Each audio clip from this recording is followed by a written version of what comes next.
అక్కడికి రాలేదా? ఊరికి ఎక్కడికి చేశాను. వెళ్ళుంటాడు నానమ్మ? ఏం కాదులే, అక్కడికి వెళ్ళలేదట.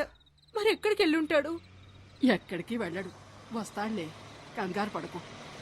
మావయ్య, పోలీస్ జీప్ వచ్చింది.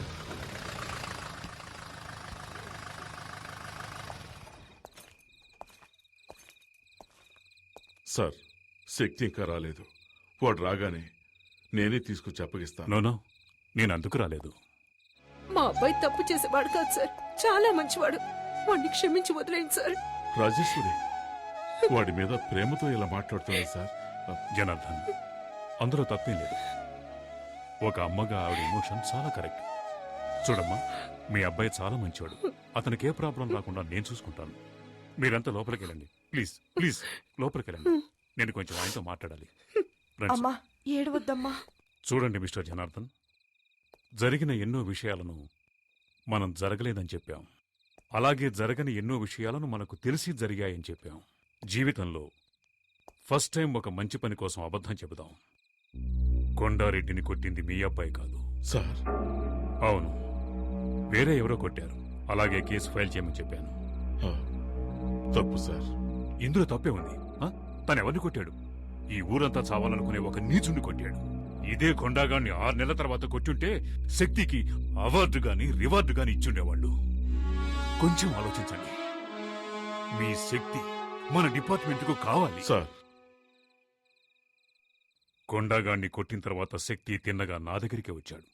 ఇప్పుడు తను నా కస్టడీలోనే ఉన్నాడు. ఓకే, మీరేం కంగారు పడకండి, నేను చూసుకుంటాను. సార్, నేను మా అబ్బాయిని చూడాలి. తొందరపడకండి. ఆ కొండాగడి మనుషులు బయటే ఉన్నారు.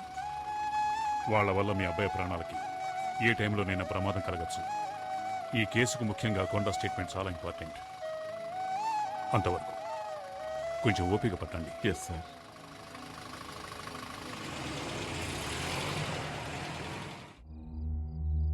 ఏంట్రా వీడు లాకప్లో వేయకుండా రిలీజ్ చేయకుండా అలా ఉంచేశాడేంటా అని చూస్తున్నావా?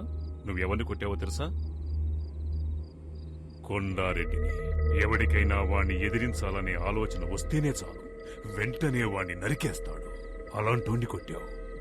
వాడు బతికాడంటే నీ కుటుంబాన్ని లేపేస్తాడు. అది జరగకూడదు అంటే నువ్వు డిపార్ట్మెంట్లో ఏంటి ఆ గొడవ? సార్, తాగి పోలీస్ స్టేషన్ మీదే రాళ్ళేస్తున్నాడు సార్ వీడు. రౌడీ షీటల్ని బడాబాబుల్ని వదిలేండి. పేకాటగాళ్ళని తాగుబోతాడని తీసుకొచ్చి కొట్టండి. వదిలేండి వాళ్ళని.